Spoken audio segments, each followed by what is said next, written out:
எல்லாம் வல்ல இறையருளாலே நிகழ்வினை கேட்டுக் கொண்டிருக்கக்கூடிய இறையடியார்கள் அன்பர்கள் அனைவருக்கும் என் நன்றி கலந்த வணக்கத்தை தெரிவித்துக் கொள்கிறேன். இன்றைய தினம் எதிரானவர்களை சமாளிப்பது எப்படி, நமக்கு துன்பம் செய்யக்கூடியவர்கள், நமக்கு முட்டுக்கட்டை போடக்கூடியவர்கள், நம்முடைய தோல்வியில் சுகம் காணக்கூடியவர்கள், இவர்கள் எல்லாருமே நமக்கு எதிரானவர்கள் தான். வள்ளலார் சுவாமிகள் ரொம்ப அழகாக பாடுவார். உள்ளொன்று வைத்து புறமொன்று பேசுவார், உறவு கலவாமை வேண்டும். வெளியில சிரிக்க சிரிக்க பேசிட்டு மனசுக்குள்ள எப்படா இவன் வீழ்வான் அப்படின்னு காத்துட்டு இருக்கவங்க கூட நமக்கு எதிரானவர்கள் தான். நிறைய பேர் சொல்ல நாம கேள்விப்பட்டிருப்போம், அம்மா நாங்க பாட்டுக்கு நாங்க உண்டு எங்க வேலை உண்டுன்னு இருக்கோம், யாருக்கும் எந்த துன்பமும் செய்யறது இல்லை, நாங்க ஒதுங்கித்தான் போறோம், ஆனா வழிய எங்களை வம்பெடுக்கிறாங்க, தேவையில்லாத விமர்சனம் செய்யறாங்க, என்ன செய்யறதுனே தெரியல, நாங்க ஏதாவது முன்னேறணும்னு பார்த்தா அதுக்கு பல வகையில தடை போடுறாங்க, முயற்சியெல்லாம் செய்யறாங்க, நீங்க என்ன செய்யறது, இதுக்கு ஏதாவது பரிகாரம் இருக்கா அப்படின்னு நிறைய பேர் இன்னைக்கு கடவுள் மீது நம்பிக்கை வைப்பதை காட்டிலும் பரிகாரத்தின் மீது நம்பிக்கை வைத்து இன்றைக்கு அலைந்து கொண்டிருக்கிறோம். பரிகாரத்தை நம்புங்க, பூஜை செய்யுங்க, அதுல எந்த மாற்று கருத்தும் எனக்கும் இல்லை. ஆனால் அதிகமாக நாம் நம்பக்கூடியது யாராக இருக்கணும், தெய்வமாகத்தான் இருக்கணும். தெய்வத்தின் மீதுதான் நம்முடைய நம்பிக்கையை வைக்கணும். காரணம், நீங்கள் என்ன பரிகாரம் செஞ்சாலும், எந்த ஆலயத்துக்கு போனாலும், இறைவன் நினைக்கலைன்னா, இறைவன் அனுமதி இல்லைன்னா எந்த பரிகாரமும் உங்களுக்கு பலன் அளிக்காது. அது நான் சொல்லல, நம்முடைய அடியார்கள் சொன்னாங்க. இதுக்கு ஒரு உதாரணம் சொல்லணும்னா, கந்தபுராணத்துல ரொம்ப அழகான ஒரு பகுதி இருக்கு. முருகப்பெருமான் அவதரித்தால்தான் தேவர்களினுடைய துன்பம் தீரும் என்பது ஈசனினுடைய வாக்கு. சூரனால் பல ஆண்டுகள் துன்பப்பட்டார்கள் தேவர்கள். அவர்களும் நம்மை போலத்தான் பல முயற்சி செய்தார்கள். இறைவன் தவத்திலே விற்றிருந்தான், ஈசன் தவத்திலே இருந்தார். சனாகதியருக்கு அந்த மடம் மடங்கு கூடிய அந்த கலையை கற்பிப்பதற்காக மோன நிலையிலே இறைவன் சின்முத்திரை காட்டி அமர்ந்திருந்தார். அதற்குள்ளாக இவர்கள் என்ன செய்தார்கள், பல முயற்சியை மேற்கொண்டார்கள். அந்த தவத்தை கலைப்பதற்காக பல வழிகளில் முயன்றார்கள். மன்மதனை தூதனுப்பினார்கள், வாயுவை தூதனுப்பினார்கள், எதுவும் பலிக்கல.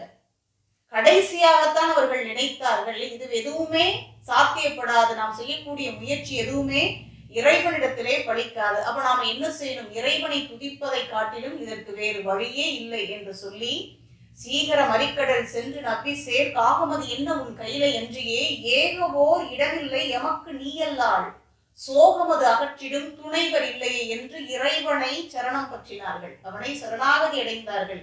இந்த உலகத்துல எங்களுடைய துன்பத்தை உன்னை தவிர வேறு யாராலும் தீர்க்க முடியாது, எங்களுக்கு நீதான் அடைக்கலம் என்று அவனை அடைக்கலம் அடைந்த போதுதான் இறைவனுடைய அருள் அவர்களுக்கு கிடைத்தது. அது போலத்தான் இன்றைக்கு நாமும் முயன்று கொண்டிருக்கிறோம். அவ இறைவனுடைய அருள் இல்லாமல் எந்த காரியமும் சித்திக்காது என்பதுதான் கந்தபுராணம் நமக்கு சொல்லக்கூடிய ஒரு சத்திய வாக்கு. அப்ப நாம என்னமா செய்யறது அப்படின்னு பாத்தீங்கன்னா, பரிகாரம் ஒரு பக்கம் இருக்கட்டும், ஆனால் நீங்கள் மனதளவில் யாருக்கும் எந்த தீங்கும் நினைக்காமல் நான் சொல்லக்கூடிய இந்த மந்திரத்தை நீங்கள் தினந்தோறும் வழிபாட்டில் நீங்கள் சொல்லி வருகின்ற பொழுது நிச்சயமாக எதிரிகள், உங்களுக்கு இடையூறு செய்யக்கூடியவர்கள் உங்களிடமிருந்து விலகுவதை, உங்களிடமிருந்து அவர்கள் விலகிச் செல்வதை உங்களால் கண்டுகொள்ள முடியும். என்ன மந்திரம் சொல்ல போறீங்க? நான் மந்திரம் சொல்லல, நான் தீர்வு சொல்லல. நம்முடைய அருணகிரி சுவாமிகள் இதற்குரிய தீர்வாக ரொம்ப அழகாக ஒரு திருப்புகழை நமக்கு தந்திருக்கிறார்கள். 5ஆம் படை வீடான குன்றுதோராடலில் திருத்தணிக்கென்று இருக்கக்கூடிய திருப்புகழ். இது ரொம்ப மகத்துவம் வாய்ந்த திருப்புகழ். இது மட்டும்தான் மகத்துவம் வாய்ந்ததா? இல்லை, இறைவன் மீது பாடக்கூடிய அனைத்து பாடல்களுமே மகத்துவம் வாய்ந்ததுதான். இந்த திருப்புகழினுடைய மகத்துவத்தை, பெருமையை சொல்லணும் அப்படின்னா அடியார்கள் ரொம்ப அழகாக பாடியிருக்கிறார்கள். இன்னைக்கு இறைவனை அடைவதற்கு நாம் பல வழிகளில் முயற்சித்துக் கொண்டிருக்கிறோம். இசை வாயிலாக இறைவனை தேடக்கூடியவங்க இருக்காங்க, யாகத்தின் வாயிலாக இறைவனை தேடக்கூடியவர்கள் இருக்கிறார்கள், மறைகளை ஓதி இறைவனை தேடக்கூடியவர்கள் இருக்கிறார்கள். ஆனா இது எதுவுமே வேண்டாம் அப்படின்னு நம்முடைய அருளாளர்கள் சொன்னாங்க. அப்ப என்ன செய்யலாம், இறைவனை அடைவதற்கு என்ன வழி? ஒரு எளிய வழி இருக்கிறது. என்ன வழி இருக்கிறது? வேதம் வேண்டாம், சகல வித்தை வேண்டாம், கீத நாதம் வேண்டாம், ஆதி குருப்புகளை மேவுகின்ற கொற்றவன் தாழ் போற்றும் திருப்புகளை கேளுது. நம் அருணகிரி சுவாமிகள் முருகப்பெருமான் மீது பாடி அந்த திருப்புகளை நீங்கள் கேட்டால் போதும், வேறு எதுவுமே தேவையில்லை. எம்பெருமான் முருகன் உங்களிடத்தில் வந்து சேருவான், அவனுடைய சன்னிதானத்திலே உங்களுக்கு இடம் கிடைக்கும் என்பதுதான் அருளாளர்களினுடைய வாக்கு. அந்த திருப்புகழைத்தான் உங்களுக்கு நான் பரிகாரமாக இன்றைக்கு சொல்ல போகிறேன். அந்த திருப்புகழ் என்ன என்று பார்த்தோம் என்று சொன்னால், சினத்தவர் முடிக்கும் பகைத்தவர் குடிக்கும் செகுத்தவர் உயிர்க்கும் சினமாக. சிரிப்பவர் தமக்கும் பழிப்பவர் தமக்கும் திருப்புகழ் நெருப்பென்று அறிவோம் யாம். நினைத்ததும் அளிக்கும் மனத்தையும் உருக்கும் நிசி கருவருக்கும் பிறவாமல். நெருப்பையும் எரிக்கும் பொறுப்பையும் இடிக்கும் நிறை புகழ் உரைக்கும் செயல் தாராய். தனதன தனத்தன் திமிதிமி திமித்தின் தகுதகு தகுத்தன் தனப்பேரி.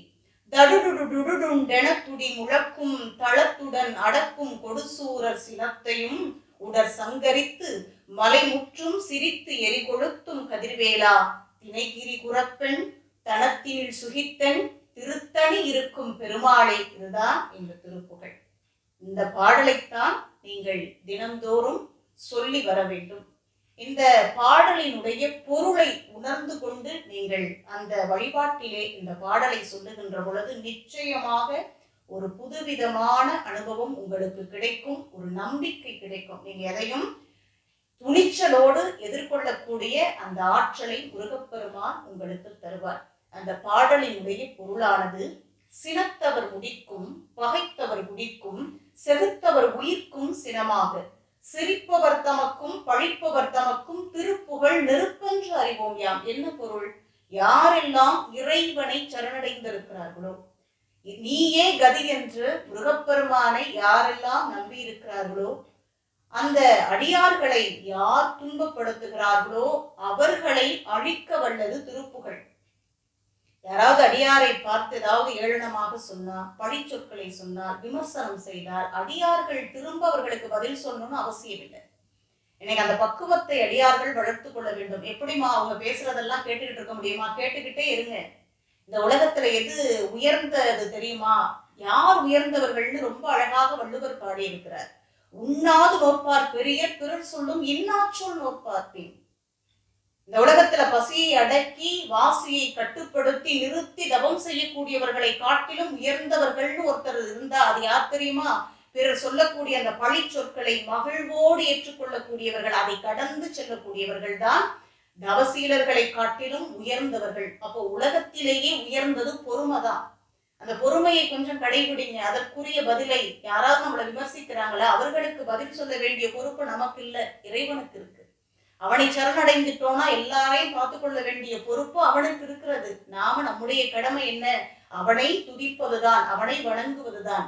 அந்த கடமையை மட்டும் நாம் சரியாக செய்து கொண்டால் நிச்சயமாக நமக்கு வரக்கூடிய துன்பங்களை அவன் பார்த்து கொள்ளுவான், எதிரிகளை அவன் பார்த்து கொள்ளுவான் என்பதுதான் இந்த பாடலினுடைய பொருள். ரொம்ப அழகாக நினைத்ததும் அளிக்கும் மனத்தையும் உருக்கும். எம்பெருமான் முருகன் கோபக்காரனா? சினத்தவர் முடிக்கும் பகைத்தவர் குடிக்கும். அடியார்களுக்கு துன்பம் செய்யக்கூடியவர்களினுடைய தலைமுறையை கூட முருகப்பெருமான் விட்டு வைக்க மாட்டானா. ரொம்ப அழகான பொருள் உண்டு. அப்ப எம்பெருமான் முருகன் அவ்வளவு கோபக்காரனா அப்படின்னு பாத்தீங்கன்னா, பகைவர்களுக்குத்தான் அவன் கோபக்காரன். பகைவர்களை அழிக்க வல்லது திருப்புகழ், ஆனால் அடியார்களை அரவணைக்க வல்லது ஆறுதல். அடியார்களுக்கு ஆறுதல் தந்து அணைத்துக் கொள்ளக்கூடியது, நம்பிக்கை தரக்கூடியது எம்பெருமான் மீது பாடப்பட்ட திருப்புகழ். அதைத்தான் அடுத்த அடியில அருணகிரி சுவாமிகள் ரொம்ப அற்புதமாக நினைத்ததும் அளிக்கும். அடியார்கள் எல்லாம் முருகப்பெருமான்கிட்ட போய் எனக்கு இதை கொடு அதை கொடுன்னு கேட்கவே வேண்டாம், நீங்கள் நினைச்சா போதும், அதை உடனடியாக தரக்கூடியவன் முருகப்பெருமான். அதனால்தான் அவனுக்கு வள்ளல் என்று பெயர். உலகத்தில் எத்தனை வள்ளல்கள் இருந்தாலும் அந்த வள்ளல்களை எல்லாம் காட்டிலும் மேலான வள்ளல் முருகப்பெருமான். எந்த வள்ளலாக இருந்தாலும் 2 கையில தான் அள்ளி கொடுப்பாங்க. எம்பெருமான் முருகன் 12 திருக்கரங்களினாலே அன்பர்களுக்கு வாரி வழங்கக்கூடியவன். அதனால்தான் அவனுக்கு வள்ளல் என்று பெயர். அப்ப நினைத்ததும் அளிக்கும் மனத்தையும் உருக்கும் நிசிக்கருவருக்கும் பிறவாமல். திருப்புகழ் என்னென்ன வேலையெல்லாம் செய்து பாருங்க. நமக்கு இந்த உலகத்தில் வாழக்கூடியதற்குரிய வாழ்வாதாரத்தை ஏற்படுத்தி தரும், வாழ்வாங்கு வாழச் செய்யும் திருப்புகழ். யாரெல்லாம் இறைவனை பாடுகின்ற பொழுது மனமுருகி பாடுகிறார்களோ, உண்மையாக பாடுகிறார்களோ, அவர்கள் மீண்டும் இந்த மண்ணிலே பிறவாத வண்ணம் பிறவி நோயை களையச் செய்யும் திருப்புகழ். மீண்டும் இந்த கருப்புளியிலே மீண்டும் நாம் பிறவா வண்ணம் அந்த பிறவி தொடரை அறுக்க வல்லது திருப்புகழ். அதைத்தான் ரொம்ப அற்புதமாக பாடியிருக்கிறார் அருணகிரி சுவாமிகள்.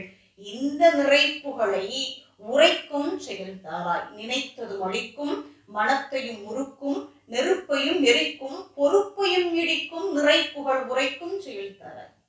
நெருப்பையும் எரிக்கும். எது? திருப்புகழ். ஏன்னா இது யார் மீது பாடப்பட்ட புகழ்? எம்பெருமான் முருகன் மீது பாடப்பட்டது. முருகப்பெருமான் எப்படிப்பட்டவன்? ஞானம் தோன்றக்கூடிய இடத்திலே ஞான ரூபமாக தோன்றியவன். அவன் ஞான பண்டிதன். ஞானம் எங்கு தோன்றும்? இந்த நெற்றியில் தோன்றும். அதனாலதான் நெற்றிக்கண்ணன் திறக்கிறோம். எம்பெருமான் ஈசன் நெற்றிக்கண்ணை திறந்த போது அந்த நெற்றிக்கண் வாயிலாக எம்பெருமான் தோற்றம் இருந்தது. அவன் எப்படிப்பட்டவனாக தோன்றினான்? ஒரு தழலாக தோன்றினான். அக்னி பகவானாலேயே அவனை சுமக்க முடியல, வாயுவாலும் அவனை சுமக்க முடியல. இருவரும் மாறி மாறி சென்று அந்த 6 தீப்பொறிகளையும் சுமந்து சென்று கங்கையில் இட்டார்கள். அப்ப நெருப்பை கூட அக்னி பகவானையே எரிக்க வல்லது திருப்புகழ். எம்பெருமானினுடைய மகத்துவம் நிறைந்த அந்த திருப்புகழ் நெருப்பையும் எரிக்கும், பொறுப்பையும் இடிக்கும்.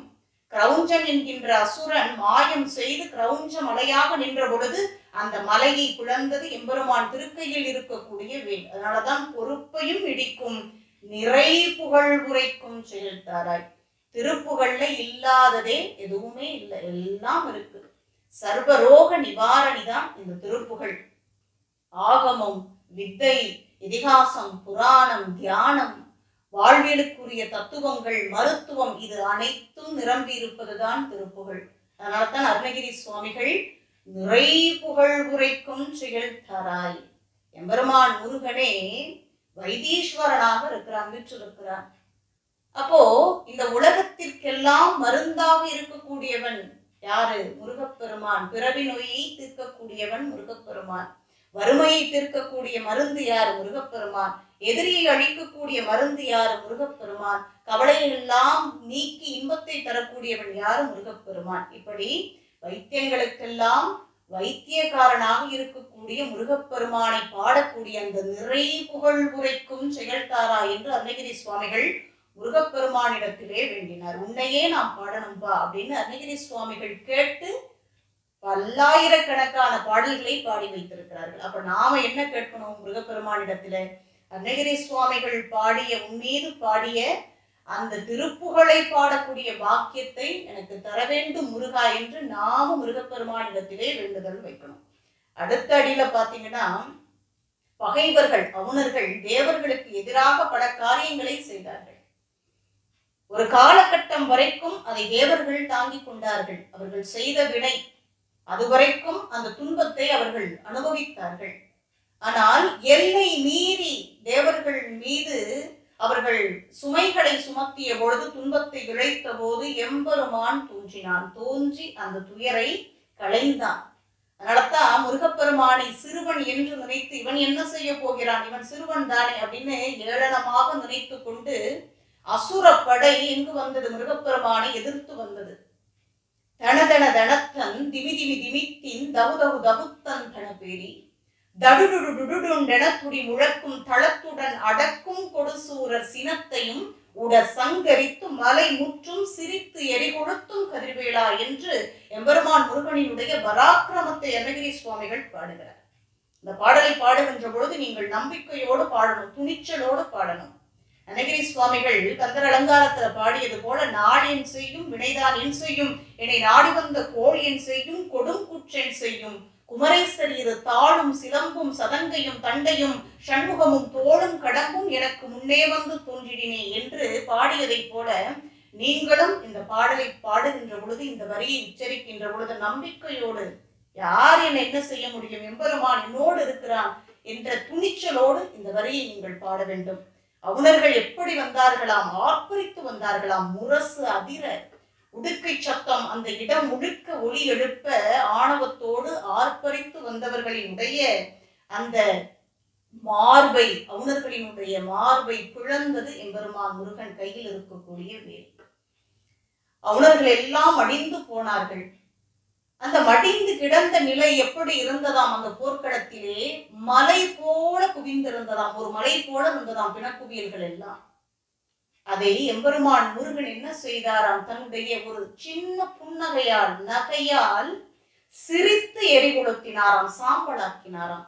எப்படி நப்பன் ஈசன் திரிபுராசுரர்களை ஒரு நகையால், ஒரு அலட்சிய ஒரு புன்னகையால் சிரித்து எப்படி சாம்பலாக்கினானோ அதுபோல எம்பெருமான் முருகனும் இந்த பிணக்குவியல்களை எல்லாம் தன்னுடைய சிரிப்பாலே சிரித்து சாம்பலாக்கினான்.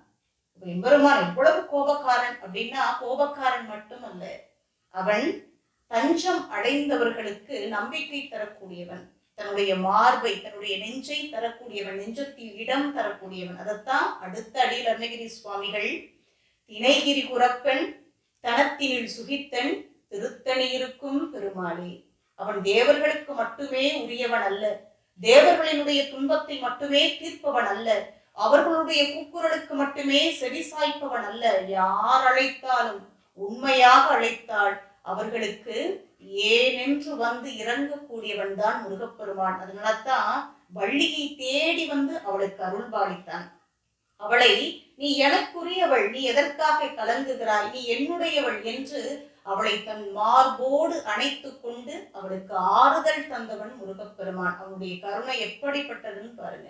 அவன் எந்த பாரபட்சமும் பார்க்கறதில்லை. இவங்களுக்கு தான் நான் செய்வேன், இவங்களுக்கு தான் மனமிறங்குவேன், இவர்கள் கேட்டாதான் தருவேன் அப்படிங்கிற எந்த பாகுபாடும் இல்லாதவன் முருகப்பெருமான். அதனால எல்லோரும் மனசுக்குள்ள எந்த வஞ்சமும் இல்லாமல் நாம இறைவன் சன்னிதானத்துல நிற்கும் பொழுது நாம சுத்தமா மன சுத்தமா இறைவனிடத்திலே வேண்டுதல்களை வைக்கின்ற பொழுது நம்முடைய குறைகளை அவனிடத்திலே நாம் மனிதர்களிடத்தில் பகிர்ந்து கொள்வதை காட்டிலும் இறைவனிடத்தில் நம்முடைய குறைகளை, ஆதங்கத்தை, கவலையை, துன்பத்தை எல்லாவற்றையும் அவனுடைய சன்னிதானத்தில் நாம் வைக்கின்ற பொழுது நமக்கு பாதுகாவலனாக, அரணாக, நம்முடைய துன்பத்தில் ஒரு தாயாக நம்மை பாதுகாக்க வேண்டிய பொறுப்பு இறைவனுக்கு இருக்கிறது. நிச்சயமாக பாதுகாப்பான்.